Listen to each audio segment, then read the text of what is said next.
Hi everyone, it's Orit Esther from Or Talk.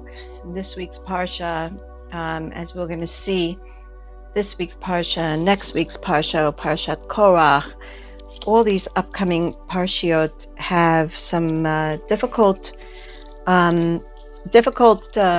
content for us to confront, for us to deal with, and for us to face. And we can see that there's almost like a change in the tone of what is being required of us during these weeks as we're preparing ourselves to go into the month of Tammuz, which of course symbolizes the 3 weeks and all the tough work of revamping and reevaluating and reestablishing a different mindset, a different perspective, a different connection to Hashem. So in this week's Parsha, Parshat Shlach Lecha, it's all about the Meraglim. And one of the interesting twists that the Baal Shem Tov brings is that the fact that they're called, that spies are called Meraglim is because they use their regel, they use their raglaim, their legs, and it's from using their legs, being so connected to the externals and to the way their feet literally touch the ground, from there being so connected to the earthly mindset and perspective, that they gave an analysis, they gave an interpretation of what they felt they saw from that external box. Now, if we understand that all aspects of creation has a hidden spark of divinity, kindness, and goodness hidden within there, then that alone would be able to literally shatter the box, to enable that wisdom, a little bit more of that wisdom, of that glimpse of light and vitality, the goodness to surface. And this is actually very deeply connected to a very specific verse in Tehillim 92:10, where it says, "For behold your enemies, God, for behold your enemies will perish. All workers of violence will scatter." In Hebrew, Kihine oivecha, Hashem, Kihine oivecha yovedu, yitpaldu kol pohalei aven. What that essentially means is that when we are able to shine, and this is a basic tenet of Chassidut and the Baal Shem Tov, when we're able to shine consciousness, light, awareness, truth onto whatever it is that we're looking at, no matter how real it appears to us, no matter how bad it appears to us, when we're able to infuse it with just a knowledge, a knowing that it's Hashem here in this place, the seemingly bad already will be able to get dissolved and a light will automatically begin to surface. In other words, one of the basic tenets of Chassidut and the Baal Shem Tov is we don't fight against the evil. We just shine a little bit more light onto it. And by enabling us to bring Hashem, the awareness of Hashem's presence into everything that we are experiencing, that awareness alone is the light that's needed to break open the box and to reveal from within that there's something else lying underneath the surface. One of the ways that this happens, just to deepen this a little bit more, is if you think about, this is a very deep concept, but see if you can catch on to this idea. If you think about the idea of thoughts and how we think. So we think through visualization, and we also think our thoughts through words, through talk, through self-talk. We talk to ourselves, and that's the way we think. There's talk, there's scripts and words that are passing on a running screen in front of our mind's eye. And without knowing it, we're talking our thoughts into being, and that's how we think. And we attach to that a picture. Sometimes the picture comes first, sometimes the thoughts, the words come first. It doesn't, right now that's not relevant. But the idea is we think in words. We think in, if we bring it down to a more core level, we think in letters. It's through letters that we actually formulate our thoughts. Now, if we think about letters, again, going back to the Torah Hasidut, we know and we understand that the way Hashem brought creation into existence was through speaking his thoughts into creation. Hashem speaks, and the world, so to speak, existence, creation was formed. So what we understand from that, very simply, is that the basic raw material of creation is founded on the Hebrew letters, on Aleph Bet, Aleph through Taf. And a basic teaching of the Baal Shem Tov is Bereshit bara Elokim et. In the beginning, Hashem created. In the beginning of creation, Hashem created et. The letters Aleph through Taf, et. That's how you spell et.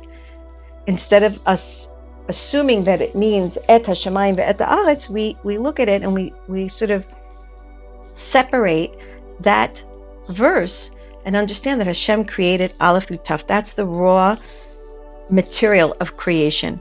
The letters Aleph through Taf. And so here we understand not only that Lashon HaKodesh, the Hebrew language, is by far a holy language, because everything was created through the Hebrew language, and all languages thereof are diluted version, a diluted version of understanding reality. You can only understand reality through the Hebrew language and no other language, because all the rest is diluted and watered down.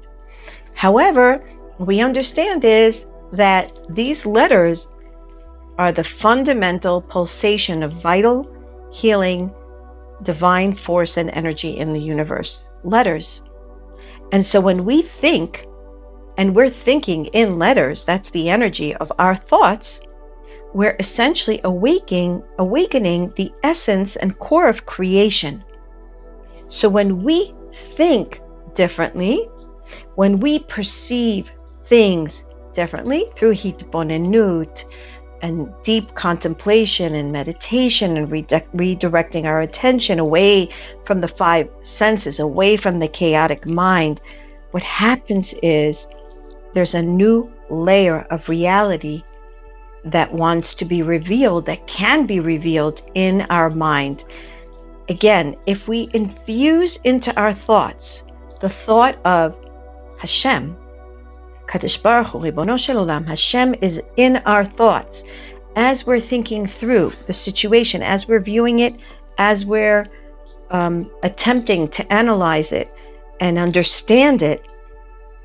We're also allowing the essence, the manifestation of Hashem's presence to be in those thoughts. We're able to set tone to a different level of creation.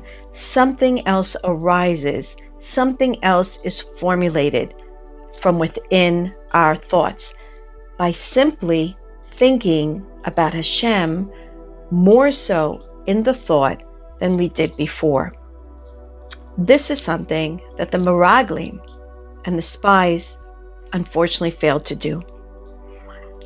They analyzed and they evaluated the situation based only on their limiting rationale and logic, based on what they saw, based on what their eyes fed them, which is one of their five senses, and didn't allow for the expansion of their thoughts to go beyond that which they were seeing, and didn't allow and didn't give rise for Hashem's presence to break open the confines of their eyes and their thoughts and allow something else to appear.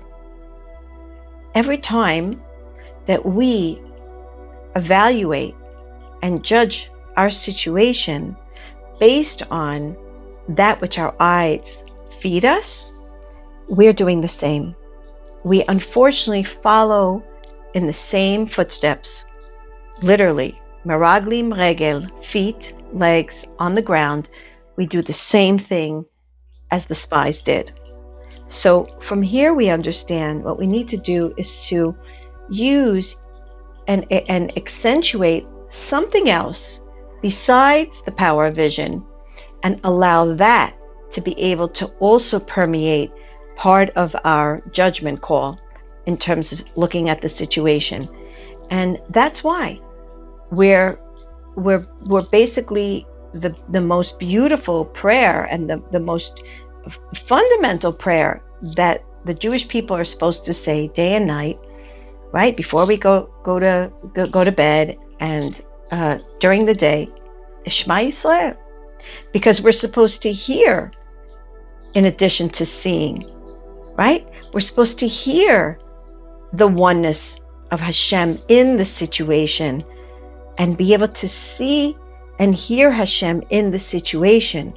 We're supposed to expand the sense of seeing to something else, to seeing with the third eye, to seeing beyond the surface. And that will allow for the sense of the visual sense to be overtaken and to be shared with something else.